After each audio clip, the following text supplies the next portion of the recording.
వచ్చే అంశం ఏమి ఉంటుందని నేను అనుకోను.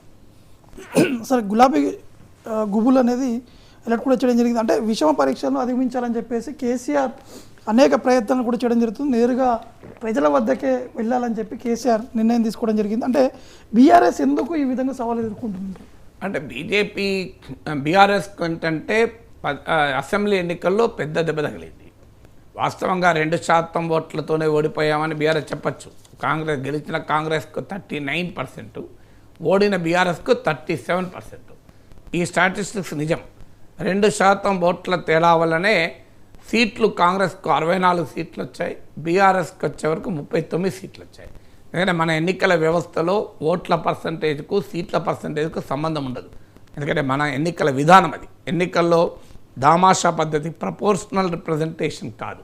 అంటే ఓట్ల శాతాన్ని బట్టి సీట్లు కేటాయింపు ఉండదు గనక, మన ఎన్నికల విధానం అది కాదు గనక ఈ తేడా ఉన్నమాట నిజం. కానీ అదే సమయంలో ఈ స్టాటిస్టిక్స్ నిజం. స్టాటిస్టిక్స్ ఎలా ఉంటాయంటే నవీన్, మనం ఎటువైపు నుంచి చూస్తే అటు చూడొచ్చు. స్టాటిస్టిక్స్ యొక్క ప్రత్యేకత అది. So glass of full of empty అంటారు కదా, ఆ రకంగా ఉంటుంది. సో ఇదే స్టాటిస్టిక్స్ను రాసి చూస్తే ఇంకో ఫ్యాక్ట్ చెప్తాను. సో బీఆర్ఎస్కు గత అసెంబ్లీ 2018 అసెంబ్లీ ఎన్నికలతో పోలిస్తే 10% ఓట్లు తగ్గాయి. కాంగ్రెస్కు 2018 అసెంబ్లీ ఎన్నికలతో పోలిస్తే 10-11% ఓటింగ్ పెరిగింది. అది ఇక్కడ ఉండాల్సినటువంటి గమనం. అంటే బీఆర్ఎస్కోమో భారీగా ఓటింగ్ తగ్గింది, కాంగ్రెస్కోమో భారీగా ఓటింగ్ పెరిగింది. సో అసెంబ్లీ ఎన్నికలలోనే నియర్లీ 10% ఓటింగ్ బీఆర్ఎస్ కోల్పోయింది. సో ఇది డీవాస్టేటింగ్. అంటే సాధారణంగా మన దేశంలో 6% ఓటు అటు నుంచి స్వింగ్ అయితే తలకిందులైపోతుంది. సో ఆ మేరకు ఇంకా బీఆర్ఎస్కు 39 సీట్లు ఎందుకు మిగిలాయి అంటే, బీఆర్ఎస్ కొన్ని ప్రాంతాల్లో కేంద్రీకృతంగా ఓటింగ్ వచ్చింది. ఇప్పుడు గ్రేటర్ హైదరాబాద్లో 24 సీట్లలో 16 సీట్లు బీఆర్ఎస్ గెలుచుకుంది. సో ఎప్పుడు కూడా ఓటింగు ఒక చోట కేంద్రీకృతమైతే సీట్లు ఎక్కువ వస్తాయి. నిజంగా చెప్పినట్లు 10% ఓటింగు తగ్గితే బీఆర్ఎస్కి 39 సీట్లు కూడా మిగలకూడదు. కానీ గ్రేటర్ హైదరాబాద్ ఏరియాలో కేంద్రీకృతమై ఓటింగ్ వచ్చింది కనుక ఇక్కడే 16 సీట్లు వచ్చాయి. 39 సీట్లలో గ్రేటర్ హైదరాబాద్లోనే 16 సీట్లు బీఆర్ఎస్ తెచ్చుకోగలిగింది. సో అందువల్ల బీఆర్ఎస్ భారీగా అసెంబ్లీ ఎన్నికల్లో దెబ్బతిన్నది. పార్లమెంట్ ఎన్నికలకు వచ్చే వరకు మరో 10% ఓటింగ్ అయినా పడిపోతుంది అని ఇప్పటి వరకు ఊహాగానాలు. ఎందుకంటే అప్పటికి ఇప్పటికి ఒక తేడా ఏంటంటే, ఈ ఎన్నిక పార్లమెంట్ ఎన్నిక కనుక, దేశ ప్రధానమంత్రి ఎన్నుకునే ఎన్నిక కనుక, వేర్ ఈజ్ బీఆర్ఎస్. ఎందుకంటే మోడీ ప్రధానమంత్రి కావాలనుకున్న వాళ్ళు బీజేపీ కొట్టేస్తారు, మోడీ ప్రధానమంత్రి అవసరం లేదు అనుకున్న వాళ్ళు కాంగ్రెస్ కొట్టేస్తారు.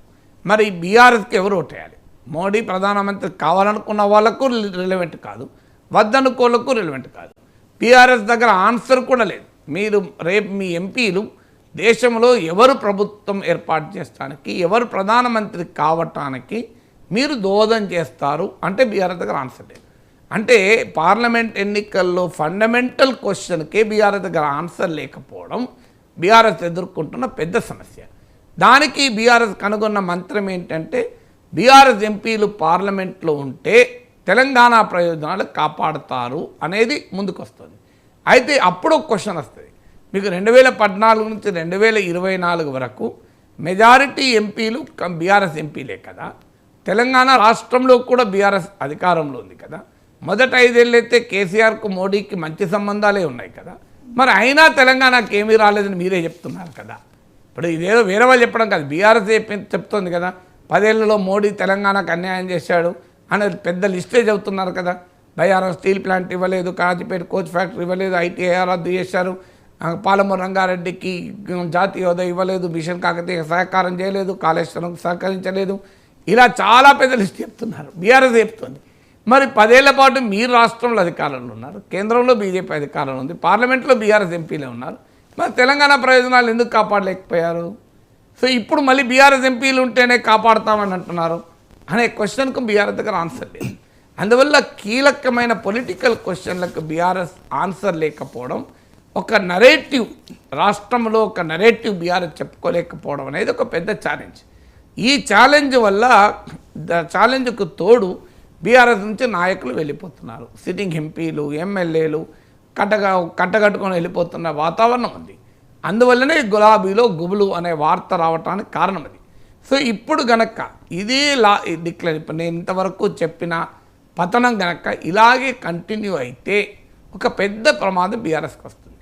ప్రిన్సిపల్ అపోజిషన్ స్పేస్ నుంచి బీఆర్ఎస్ పక్కకు జరిగితే అంటే తెలంగాణ రాష్ట్రంలో కాంగ్రెస్ తర్వాత స్థానం బీజేపీకి వస్తే బీఆర్ఎస్ ఉనికి ప్రమాదంలో పడుతుంది. ఇంకా బీఆర్ఎస్ నుంచి ఎక్కువ మంది బీజేపీలోకి కాంగ్రెస్లోకి వెళ్ళిపోయేటువంటి ప్రమాదం ఏర్పడుతుంది. ఎందుకంటే యాంటీ కాంగ్రెస్ స్పేస్ ఉంటుంది, ఎప్పుడు ఉంటుంది. ఎందుకంటే కాంగ్రెస్ అధికారంలో ఉంది.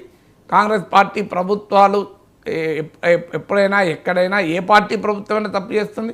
కాంగ్రెస్ పార్టీ ప్రభుత్వం ఇంకా ఎక్కువ ఇబ్బందులు వచ్చే అవకాశం ఎప్పుడు ఉంటుంది. ఉన్నప్పుడు యాంటీ కాంగ్రెస్ పొలిటికల్ ఓటర్ ఎటు పోవాలి? బీఆర్ఎస్ కనుక ప్రధాన ప్రతిపక్షంగా ఉంటుంది, బీఆర్ఎస్కి వెళ్తుంది. మీకు గతంలో జరిగింది అదే. తెలంగాణలో కేసీఆర్ అధికారంలో ఉన్నప్పుడు యాంటీ బీఆర్ఎస్ ఓటు బీజేపీకి వెళ్ళింది, కాంగ్రెస్ బాగా దెబ్బతిన్న రోజుల్లో. అందుకే దుబ్బాక, హుజూరాబాద్, జిహెచ్ఎంసీ వరుస పెట్టి బీజేపీ అధికారంలో గెలవగలిగింది. ఎప్పుడైతే బీజేపీ వీకెన్ అయిందో, బీజేపీ బీఆర్ఎస్ ఒక్కటే అన్న అనుమానం పెరిగిందో, బండి సంజయ్ని డ్రాప్ చేయడము, కవిత అరెస్టు విషయంలో జరిగిన తతంగము, ఒక్కసారిగా కాంగ్రెస్ ముందుకు వచ్చింది. మీరు గమనిస్తే బీజేపీ మళ్ళీ ఆ పక్క జరిగిపోయింది. ప్రిన్సిపల్ అపోజిషన్ స్పేస్లో కాంగ్రెస్ ఎప్పుడైతే వచ్చిందో ఆటోమేటిక్గా ప్రజలు కేసీఆర్ను ఓడించాలనుకున్నప్పుడు, బీఆర్ఎస్ను గద్దదించాలి అనుకున్నప్పుడు, మార్పు కావాలనుకున్నప్పుడు ప్రధాన ప్రతిపక్షమైన కాంగ్రెస్కి అధికారం ఇచ్చారు. అందువల్ల ప్రధాన ప్రతిపక్ష స్థానంలో ఉండడం కీలకం. మార్పు కావాలి అనుకున్నప్పుడు ప్రజలకు ఆల్టర్నేటివ్గా కనబడతారు. అందువల్ల ఇవాళ బీఆర్ఎస్కు అతిపెద్ద సవాల్ ఏంటంటే 10 సీట్లు గెలుస్తారా, 5 సీట్లు గెలుస్తారా, 3 సీట్లు గెలుస్తారా కాదు, సెకండ్ పొజిషన్లో ఉండాలి. ఫస్ట్ పొజిషన్కు పోటీయే కాదు, సెకండ్ పొజిషన్లో ఉండగలిగితే బీఆర్ఎస్ తన ఓటింగ్ ఇంకా కోల్పోకుండా కనుక ఆపగలిగితే that is itself is a big victory for BRS.